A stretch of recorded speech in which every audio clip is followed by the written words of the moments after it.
We acknowledge the traditional owners of country throughout Australia and recognise their continuing connection to land, waters and culture. We pay our respects to their elders past, present and emerging. This is Cheryl from Dja country.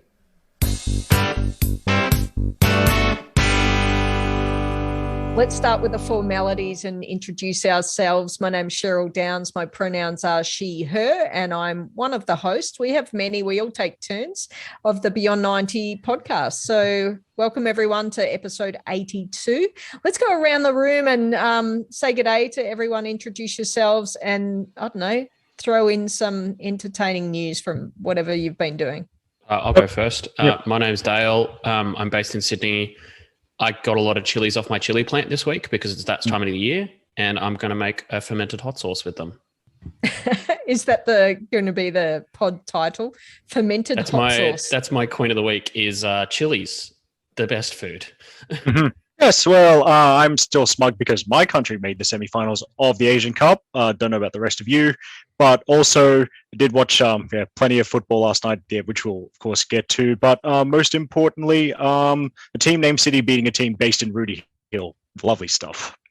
All right. Thanks very much, Eric. And special guest today, Madge is doing a bit of a road trip or a sea trip. I don't know what they're called up in Queensland. It rains so much, so sometimes. But we've got Molly Appleton, who's a great contributor to Beyond 90. Not so much these days because you're kept very busy out in the paid sporting realm writing for a newspaper. But great to have you on board, Molly. Yeah, great to be here. And I mean, in Tassie writing for a newspaper, which is good fun, but also like to talk about football. So great to be here.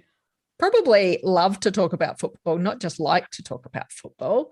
But anyway, love having you on the pod, Molly, and have a great trip out there, Madge, as well. Let's talk history. One of the things that we love to do at the start of each of the podcasts. So episode number 82 coincides with Matildas Cap number 82. Michelle Prouten.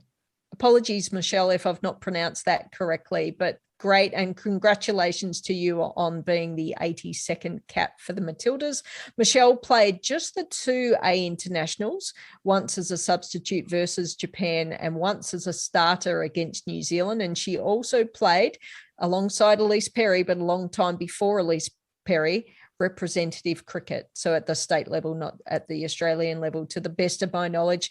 I'm trying to think of a good way to give Groobs her own segment, even though she's not really on the podcast these days. Groobs was the team manager of the Matildas back in the era where we're talking about a number of these players. So Groobs gives me a little tidbit about most of the players. I've called it Groobs Vine, but Vine is maybe overused. So if anyone's got a great name for a little bit of Groobs love that we can throw in there. But what Groobs had to say about Michelle was that she was yet another talented New South Wales player, very pacey as a striker, dangerous in the air, close to goal. Don't know if we can try and work out who she's most similar to in the current Matildas, but she was the life of the party at the National Championship presentation night. So you got to have those players who are living the dream, playing football and having a great time. Also a good team player. So congratulations, Michelle. Cap number 82. Hot topics. Katrina Gorry has signed with VittsJO. That's pretty big news, and congratulations to her. One of the, I'm not aware, and this is maybe a tricky question, but in terms of the Matildas who have played around the world, has anyone been a parent and gone across the world to play? So massive announcement for Katrina Gorry, and she's showing that it doesn't matter if you've got football under your belt or kids under your belt, you can do it all. And something that actually, jumping ahead to a little bit of dub news, Melissa Barbieri hit 25 years as a professional footballer. Her daughter Holly is now 9 years old. So she's been showing people that you can do it, be a mum, be a footballer at the highest level. So she's been doing a great job as well. In more news, in Victoria at least, and I'm not sure if it's the same around all the different states and territories, but Football Victoria are heading into Female Football February. So that's terrific news to be able to see more and more women being involved. And later down in my Queen of the Week, I've got a special Victorian Queen of the Week. Maybe I should make that my specialty, Victorian Queens of the Week. So it'll be... Why not? Stefan only cares about his area. So I think you should. I'm all for it, frankly. There's only so many times I can say Steph Catley is my Queen of the Week, but I can always go through history. Victoria not necessarily being one of the places renowned for producing Matildas at the very least, or even W League players. So there was an article that was written not too long ago by Teo Pellizzeri, who talked about that, we've now gotten to the point where we're exporting some women players. Men's football might be a little bit different. Anyway, there you go. And the last bit of news that I've got on the radar is probably in the Joker territory to a degree. So the Raith Rovers women's team are cutting ties with the club after the club had signed someone who was convicted of, let me just make sure that I'm not saying anything untoward. Ooh, convicted, I'm not sure is the... Admitted to the court. There was a civil settlement. Yes, so it was a civil settlement in 2007 that a player, former Clyde striker, where's the guy's name? Good Willie, that he was in a civil court found to have raped a woman. So the women's team have said, we're not into that. We're having none of that. Interesting comment as well from Scotland's First Minister, Nicola Sturgeon, who said it's what effectively seemed to be saying is that it didn't matter how a man treated a woman. The only thing that mattered to them, being the club, was whether he could score goals for the football club.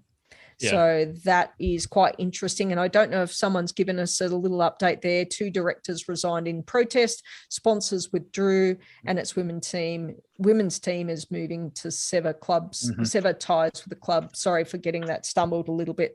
So really interesting news coming out there. And I quite like, which is a weird way of saying it, but I quite like that it's getting this kind of publicity, so it's not just being swept under the covers. The point with the Raith Rovers thing has happened before with Ched Evans. I think it was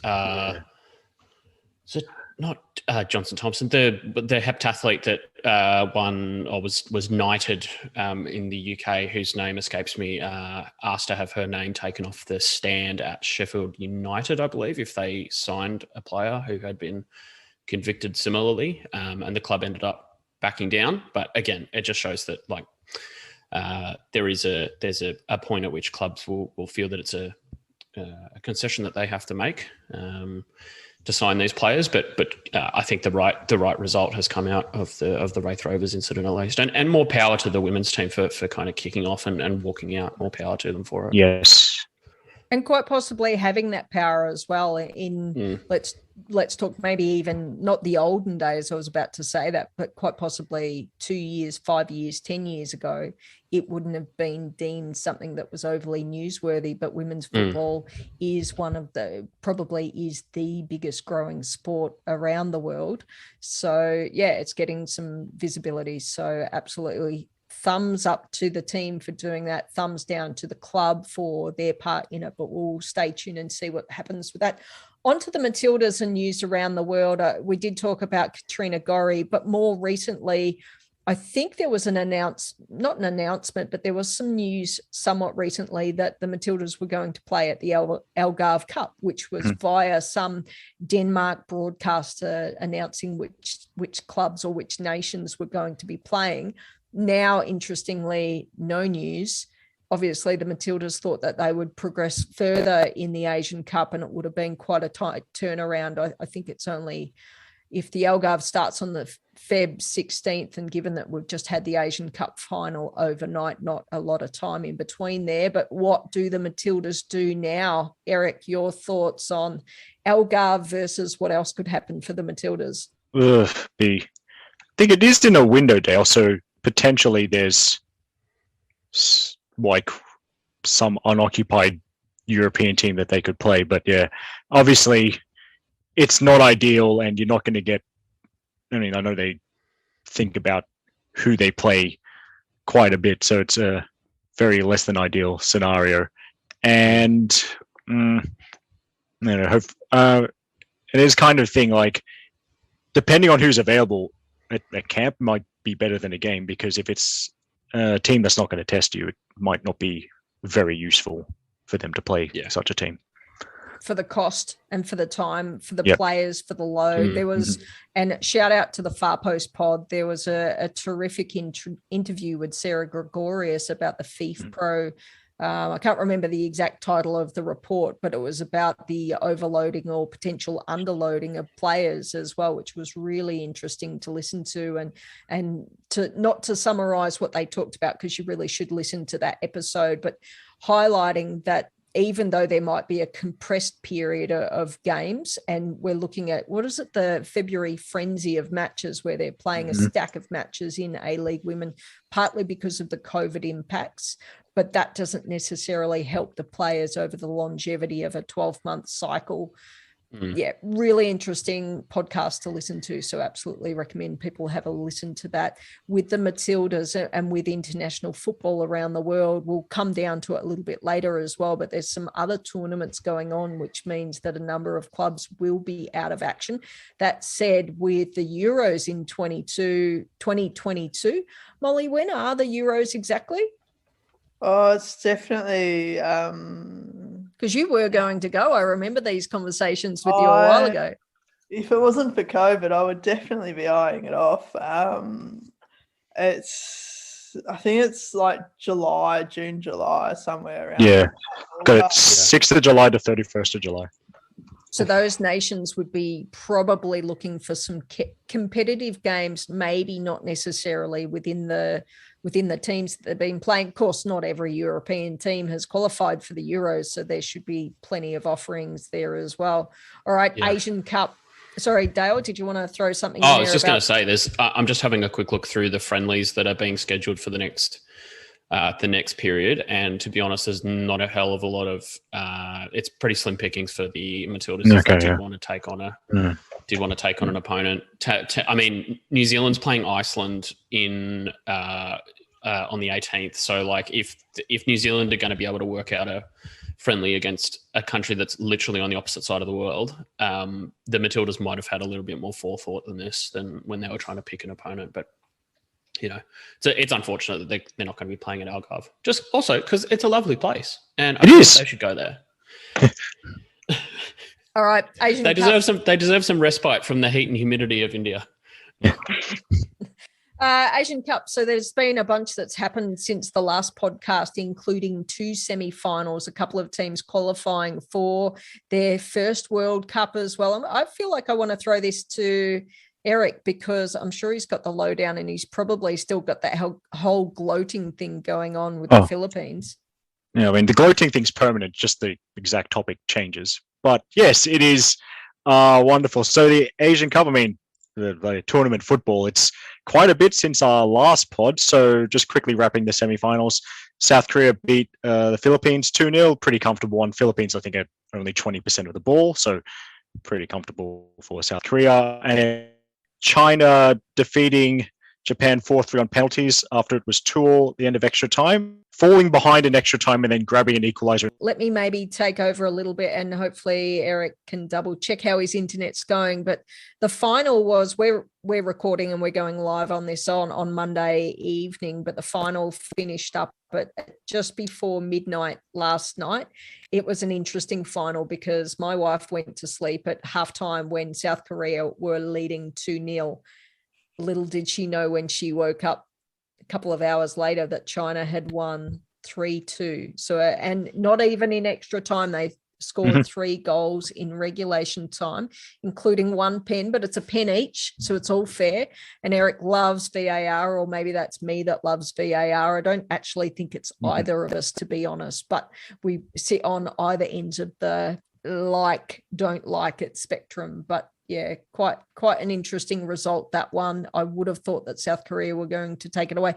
That said, in the first half, even though they had the 2 goals, they weren't dominating possession. And I think China just got to the point where they were managing the ball a lot better and probably I don't know who wants to take over a little bit of analysis on this, and I might throw it to Molly in the first instance if you've watched the game. Molly's shaking her head a little bit, but was it a situation where they had managed to negate the impacts of the midfield for South Korea? Dale, thoughts? I tweeted this, but like there were portions of this kind of late in the first half and in the second where China just looked like they had like 20 people on the pitch.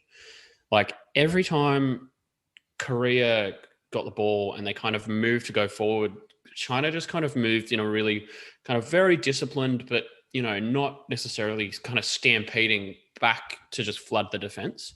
Just played effectively with one up top and allowed the defense to kind of do its job, play the ball either out wide or over the top. And by doing that, they effectively forced Korea to have to do something special every time they got the ball. The first goal that Korea scored was like quite good. They had Lee Min go down the right-hand side, cross the ball back to Cho Yu-ri, scored a really good untouched tap in. That was about halfway through the first half. And then they had the penalty that G converted. But like they weren't really doing much. There was a lot of like that. The goal that Cho scored was really, it wasn't necessarily against the run of play, but it was kind of against the spirit of or the kind of momentum of play, because it really just didn't look like Korea could get in behind. But then in the second half, as soon as China scored their first goal that Tang scored, the penalty, which I don't think there was much argument that it was a penalty, like Korea just completely shut down. They were just like, it's happening again. Supposedly, I think China had not lost to Korea Republic in like 8 meetings or something like that. And it really just felt like the inevitable. But you're right in saying like G was completely shut out of the game. When she did get into the game, she looked really dangerous, but there were only kind of a handful of moments where she really, and that one of them was in the last minutes of the game. But other than that, I think it was a fairly well-deserved win for China. And I mean, like, you know, it was an enthralling game to watch though. From a purist perspective, just the second half was really, really good football. And the way that China ended up winning it was, I mean, the commentary on that game was amazing. The last goal, the commentary was really exceptional. And the goal itself was really well taken as well. Wang Shanshan played a really nice ball in behind about 5 defenders. And then it was Xiao Yu who scored the last goal in the last minute of extra time with the last kick of the game. So full credit to China. Nine continental championships, not bad. And Wang was the MVP of the tournament as well, with Sam Kerr as the leading goal scorer of the tournament. So Sam should maybe, reluctant to say she should be happy about that. There are some positives that come out of a tournament. I don't think that's one that should be talking about that much, but there are. Well, she should chase the $10,000 at the very least. Yeah, I also free money is free money. Yeah, peanuts. It's peanuts. I also like the idea that Sam Kerr was named as an award winner at one tournament, literally while playing in a game on the other side of the world. Yeah, Sam Kerr's not here, but Chelsea are leading Man City 1-0. Yes, just over the PA at the stadium. Congratulations to Sam Kerr, and can the owner of a black Opel hatch please move your block in the ambulance? You've done that before, haven't you? The stadium announcements. Let's move into dub news. So we're well and truly getting through the dub and not too many games left, and it's getting tighter at the top to see which teams are going to finish there. But in terms of news for the dub, before we get too far along, so Wellington Phoenix, in my mind, have had a fantastic first season. They've really demonstrated that they've got some great young players who across the years will absolutely develop and become much better. And someone put, and I can't remember, hands up if you did it, but if they were to change or remove the cap of players, and if they were able to get more Kiwi internationals in the team, they could be a massive force. So we don't actually have caps on the number of Matildas per team. You could have 6 Matildas playing at Melbourne City. You could play, and Brisbane have had similar instances when they've had a number of Matildas there. So why would we not suggest that Wellington Phoenix could also do something similar and throw in some of their Kiwi internationals? But that said, and I won't say it's because of the results whatsoever, it's quite possibly because of COVID and because of the age of the players and adjusting to being professional players. But Grace Wisniewski is a player who is taking a bit of a break, well supported by Wellington Phoenix, a mental health and wellbeing break. I know that they have a wellbeing coach or a wellbeing person in the club and the team as well, and they really look after them. But what I like is that it's acknowledged and it's not just an unspecified injury. It's put out there to say it's okay to need support during those times. Something that Eric loves, and we'll give him another chance to see how his internet is going, but Eric loves late season squad announcements. So Melbourne Victory have thrown a new player in there. I don't know if she's the only one this week. There may have been one last week as well. Eric, did you want to give that one a go? Okay, so let's see if my internet clearly had an anti-Vietnamese agenda. I think your internet has an anti-Eric agenda. It's an anti-football. It's an enemy of football. Dale, did you want to take us through this one? Yeah. Well, with Courtney Nevin coming back from the Matildas, they have announced that Melbourne Victory have announced that there's a new signing whose name escapes me. Eric. Brooke Hendricks. Use your 12 seconds of internet. Oh, that's right. Hendricks. That's right. I made a joke about this through the week. She should be given jersey number 27. This is a very esoteric joke. Yes. Could be Janis Joplin as well, also yes, 27. Exactly. Kurt Cobain. Anyway, moving along before we get taken off the radio. As I said, I mean, good signing. Very interesting timing, though. Like with Nevin coming back, they've had a lot of players kind of there or thereabouts. It's interesting that they need probably the wrong word, but interesting that they're making another signing. Who knows? There could be imminent signings of some players in the in the A-League women to go to other places. But anyway, and Hendricks, the other point that you make is like that this was announced during the transfer window, which makes up like 30% of the A-League women's season. So we should really be used to teams like chopping and changing through the season. Yeah, very true. So Brooke Hendricks from the USA has previously played with West Ham, Brescia in the Italian Serie A, FC Stade in Switzerland, and Fjellkja in Iceland. I don't know how badly I messed up any of those, but yeah, not too bad. Yep. There you go. I thought Molly was, quite worried about what I was saying, but bolster the Victory squad. They're sitting in 4th position at the moment, so good to see. And then the other news that we've got for the Dub is obviously around Melissa Barbieri having hit her 25 years of professional football. What a legend. And she still looks so fit and fresh in her mind, in her body. So congratulations to Bubs. She's done such a wonderful job in moving around to accommodate football in her life as well. Many people remember the season that she headed off to Adelaide United and was selling bits and pieces of her own memorabilia to fund not just her own football, but maybe some of the other players in the football in the days before there was anything near a decent CBA probably. So yeah, on your Bubs, you definitely get some sort of Queen of the Week this time around. I've got you as a feature image all set to go. Eric, hopefully your internet's going well. Let's go through the round of results. And I don't know who has watched any of the games. On Wednesday night last week, we had Sydney defeated Brisbane 2-0. Hands up anyone who watched that game and can remember it. Dale. Yep, Eric and I were both there in attendance at the 8th Wonder of the World, Leichhardt Oval. It was kind of weird. The very strange weather. It had been kind of threatening to rain all day, but really just kind of like misted through the game, which made for a really, really fast surface, which was nice. Brisbane could be there still and probably wouldn't have scored. They didn't really trouble Jada Wyman. And Sydney registered their 8th consecutive clean sheet, which sets them surpasses Melbourne City's record from last year. So congratulations to Jada Wyman and the rest of the team. It was a nice moment after the game. They all got a photo together. Club put that up on the socials. But yeah, I mean, it's business as usual for Sydney. They looked really, really good. Aside from Sydney looking really good, So are Brisbane a chance for finals? Because when we talk finals at the start of any season, usually Brisbane's in amongst it. They're sitting 7th on the table at the moment. They're just losing Katrina Gorry, who's signed in for VittsJO. So she's been part of their success, a reasonable part of their success. So they're on 7 points, which is 8 points outside of the top 4.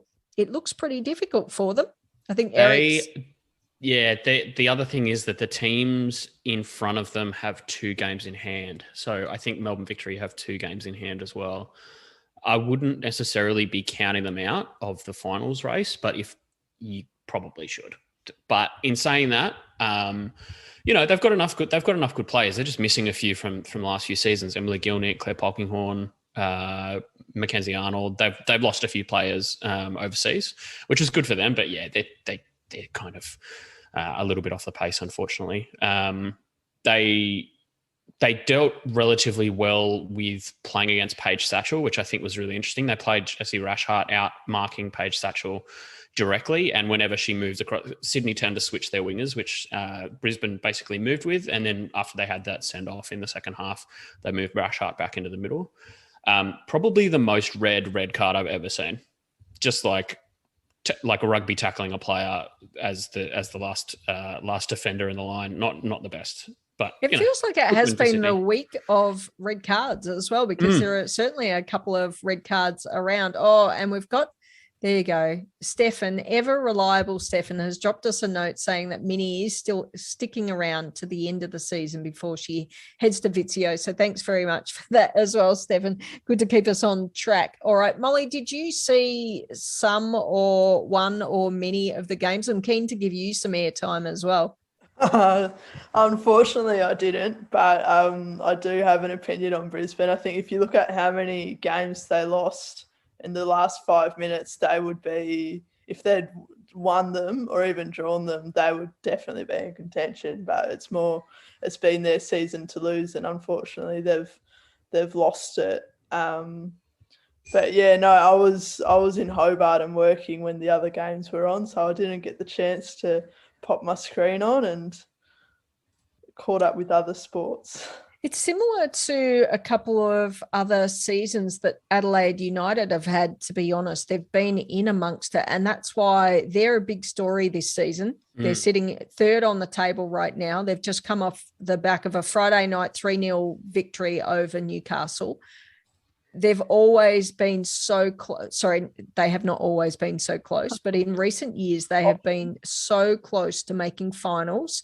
And also across years, they've been so close to winning so many games. So maybe Brisbane and Adelaide have a little bit of similarity in some of those results. But so, like I said, the match on Friday between Adelaide and Newcastle was a 3-0 victory. I think in Adelaide, Chelsea Dorber is sitting 2nd on the goal scoring tally.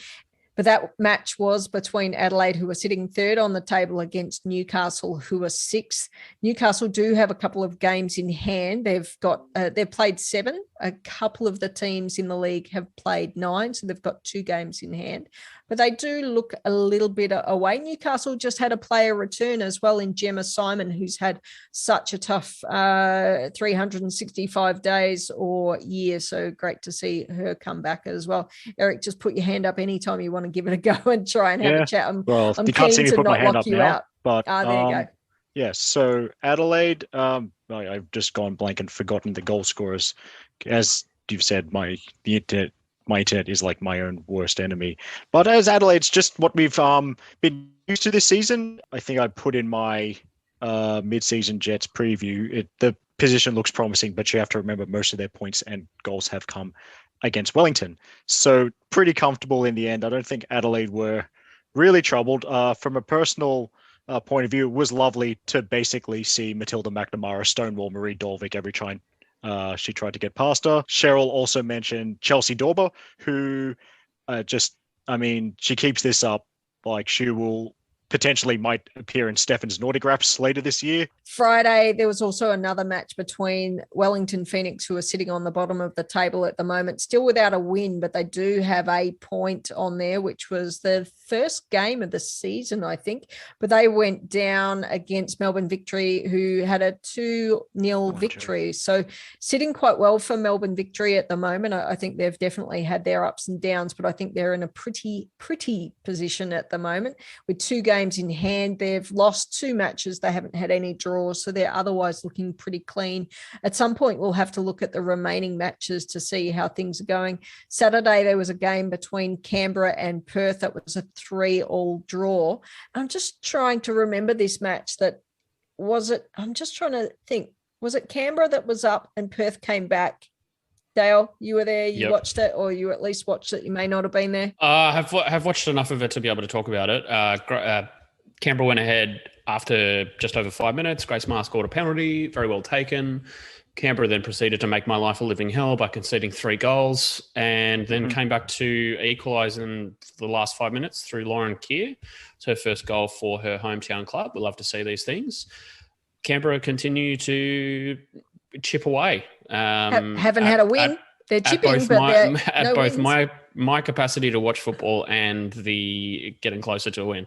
But kind of as a Canberra fan, kind of painful to watch. Like, it's tough. it's definitely a come down from last season. But full credit to Perth. I mean, like they looked like they had it in the bag at 3-1. But I mean, Canberra have that amazing record at Viking Park, including the Perth home game that was played there last year. So, good to see. And also, I think it was Chelsea Washington had what I believe is her first goal for the club. Correct. Yep, that's right. As well. So, decent match. If you're a Canberra fan, So Perth looking okay at the moment after finishing last on the table last season, I think it was, and having a bit of a up and down start to this season as well. They're getting a couple of points on the board, which is keeping them in touch with the top 4. In fact, they're on equal points with Melbourne Victory, but Victory have 2 games in hand on top of them. So again, it'd be interesting to see their run to the finals to see whether or not they can stay in touch and if they might be able to fight to get there to the end. And then the last match was between Melbourne City and the Wanderers on Sunday.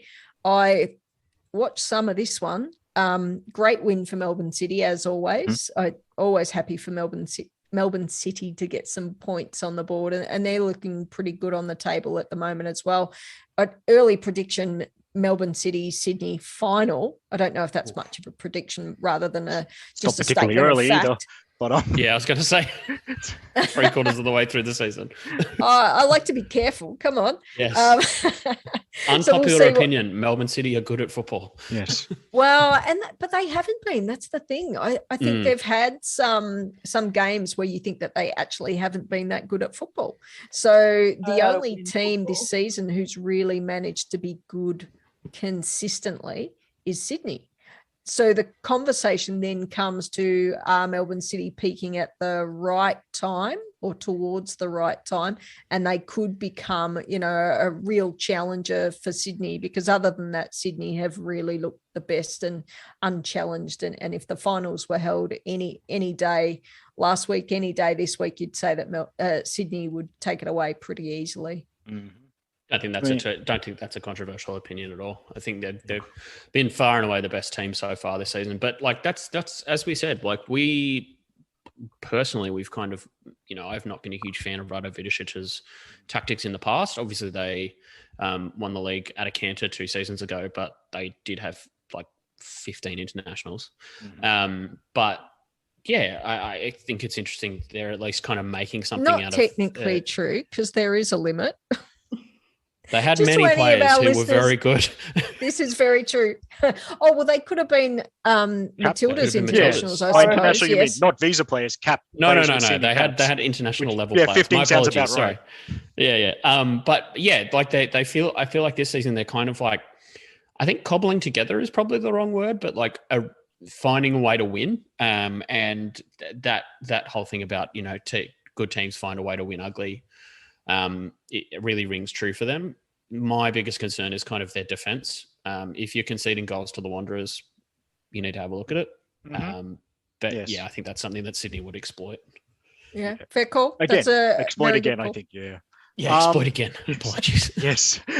And I think Dale and I were there. Like Melbourne City have been great against pretty much everyone else, but I think Sydney FC have them figured out. So it's up, or as of their last meeting, so it's up to Rado Vidicic to find a way. Also, I must say, shout out to the Wanderers who scored a goal and now have as many goals as Sydney FC right back Charlie Rule. So well done to everyone in Sydney's West. Just completely random things from Eric. Well done. Yeah. Quick look at the ladder. We've talked about it a little bit, but we're at the end of round 10 and bits of pieces of matches which are postponed and whatnot. So anyway, Sydney sitting on top, 25 points. They've got a 4-point gap over the next team, which is Melbourne City, on the same number of games. Adelaide United, same number of games, 18 points. So they're, 7 points back from Sydney, but sitting in a good position because they're 3 points ahead of Melbourne Victory. Melbourne Victory have 2 games in hand.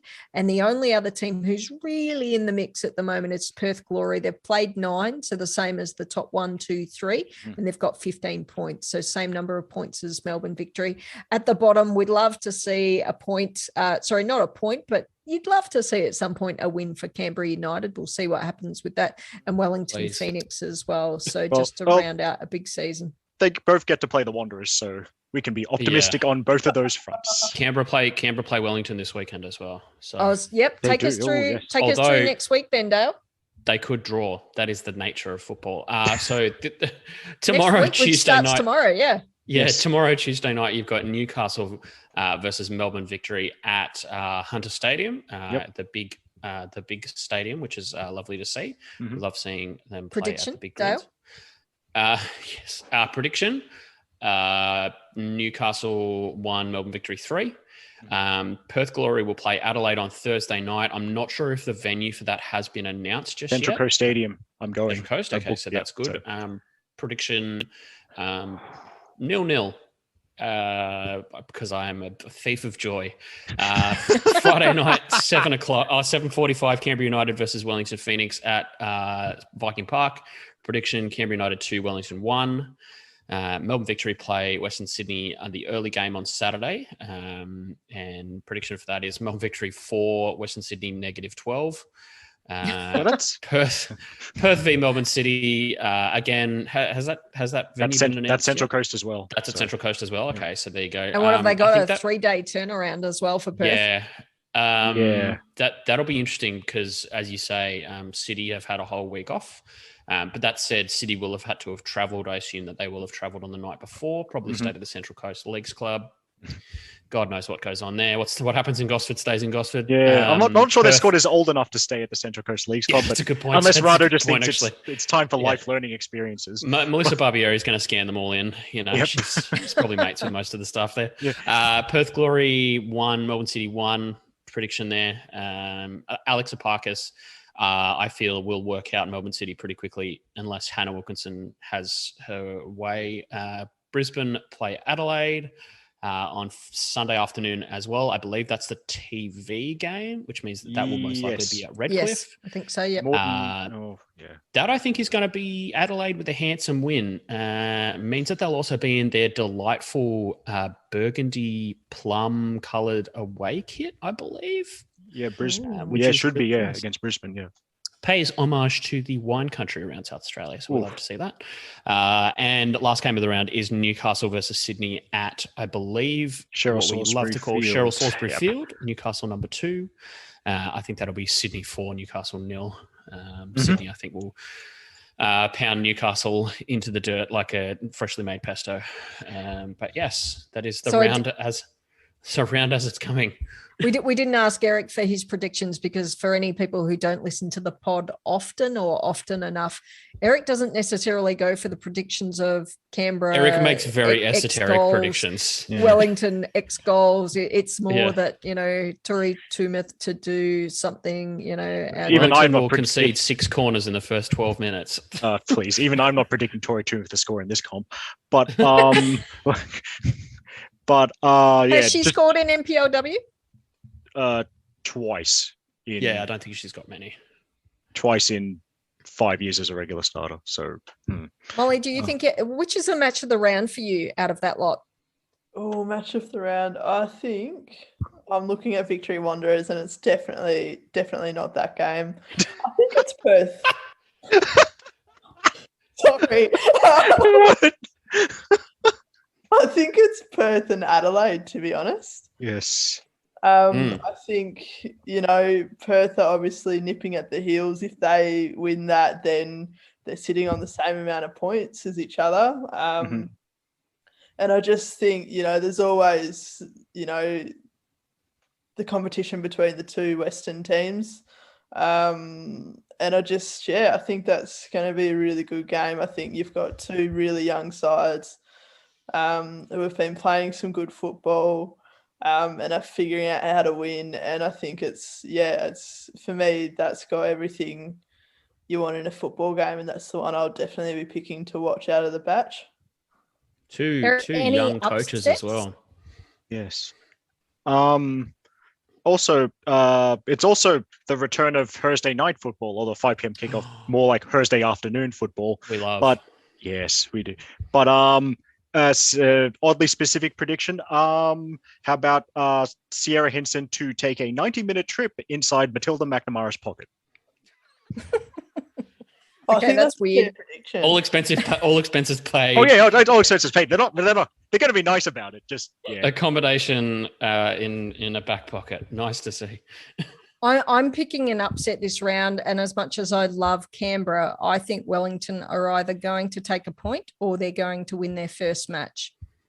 I know it's at Viking Park. First edition of the Capital City Derby as well, just quietly. Yes.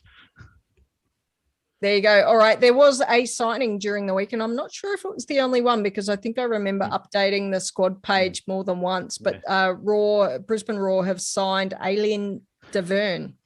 So there you go. There's as you keep going, and sometimes because of injuries, but sometimes because of other reasons, there are still signings.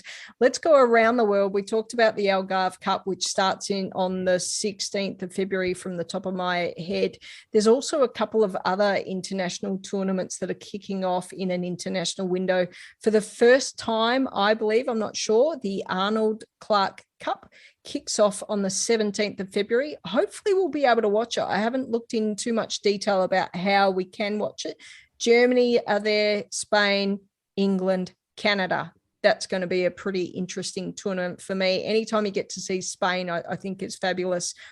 I like Germany. In fact, I love all 4 nations to watch them play football, and I think they can be quite different as well in terms of how they play their football. So it'll be an interesting one. Not only that, but the She Believes Cup starts on the 17th of February as well. Help me out. I can't remember who's playing. Obviously the US, because it's effectively the US tournament. Czech Republic, Iceland, New Zealand. Yeah, weird Very combo. good. Yes, it's...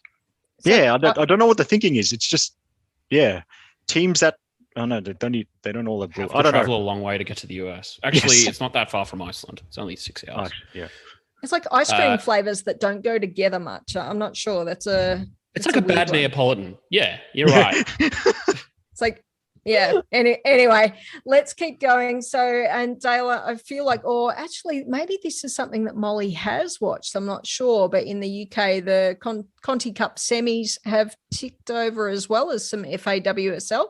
Can I throw to you, Molly, or do you have thoughts on those matches at the very least?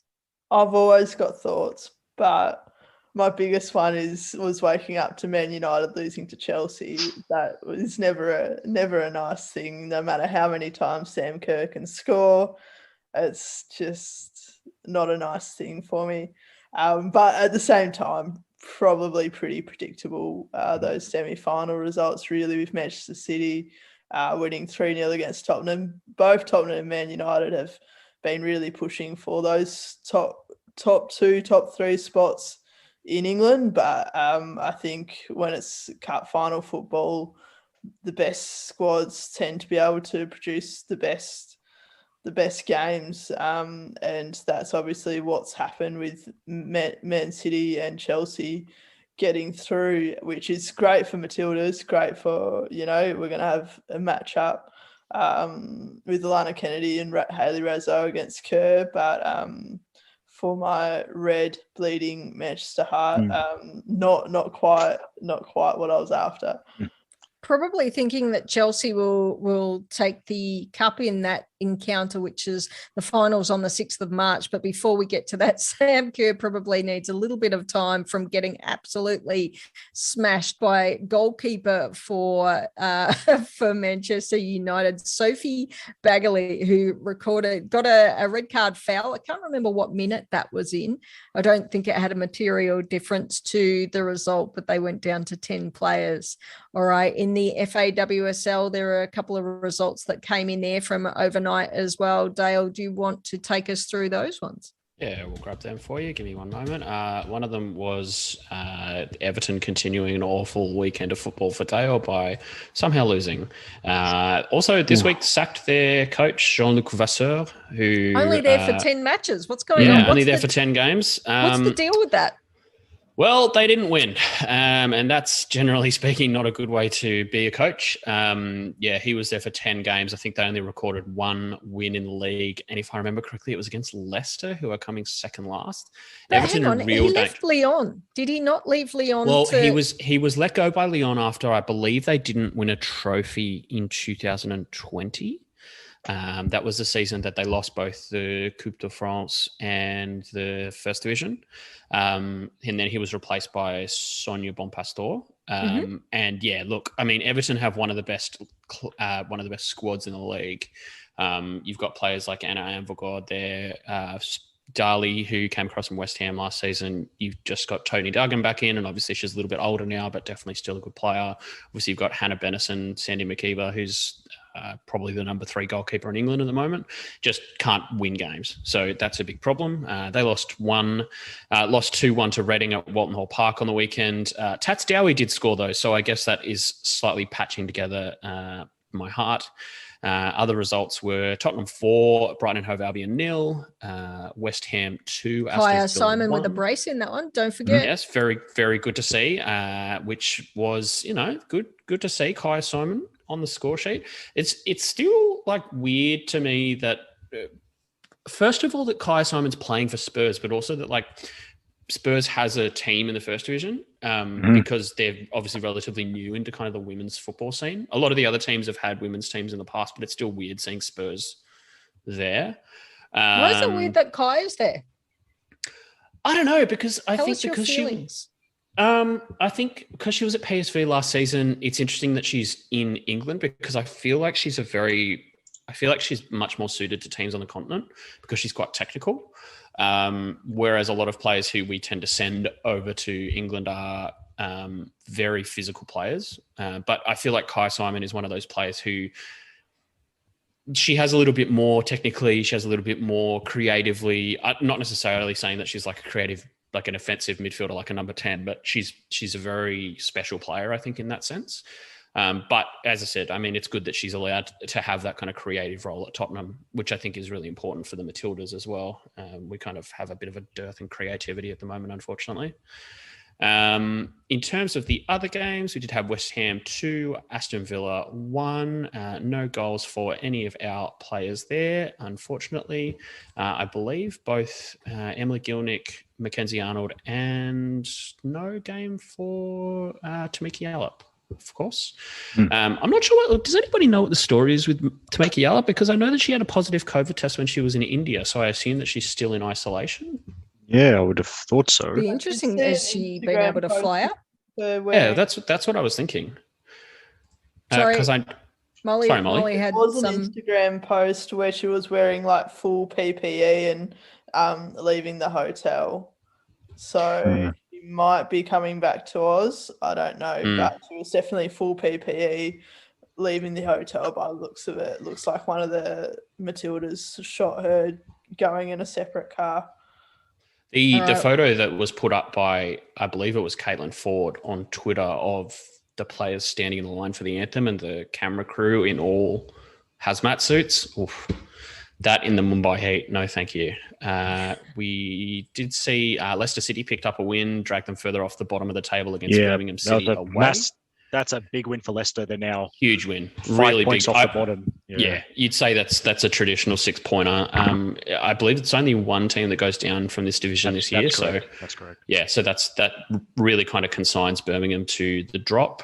As we mentioned, Chelsea versus Man City Chelsea got the chocolates there. Sam Kerr did play, and we did see, I believe, starts for Hayley Raso. No, I'm telling a fib.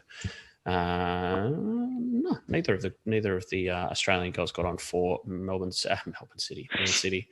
And Arsenal won, Manchester United won. Stina Blackstenius scoring for Arsenal. We do love to see it. She is a very, very talented player. I'm glad to see that she's getting a bit of a run in the SAWSL. Unfortunately, Katie McCabe decided that it would be a great idea to get sent off after a second yellow. Yes, it's the two of the sillier yellow cards I've ever seen.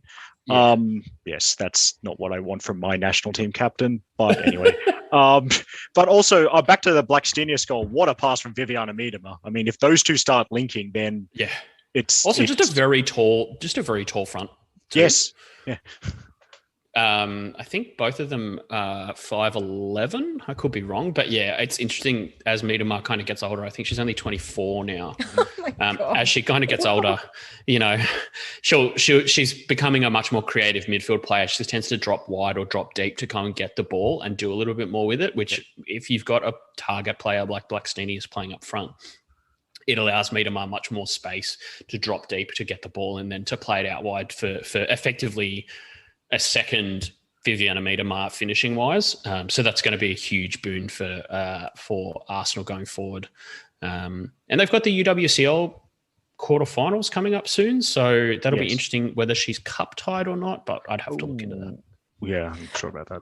All right, let me quickly keep whizzing through some of the results from around the world. So we've got some time to talk about our Queens or Monarchs of the week as well. Mm-hmm. So in the Scottish Women's Premier League, of which we did mention last time around, you can watch it on NITV. There are some matches, I think, Saturday afternoon. Jump on and have a look. Not a good week in the Scottish WPL for the Aussies-ish. Really? The one Australian won, because as we know, there's only one Australian in the Scottish Women's Premier League. I know, and that's why I said Jacinta Galabadaratchi set up the first goal was involved in the first goal for Celtic. Shout out to the Celtic official Celtic match report that just refers to it as Jacinta. They're not willing to take on Galabadaratchi, so maybe next season.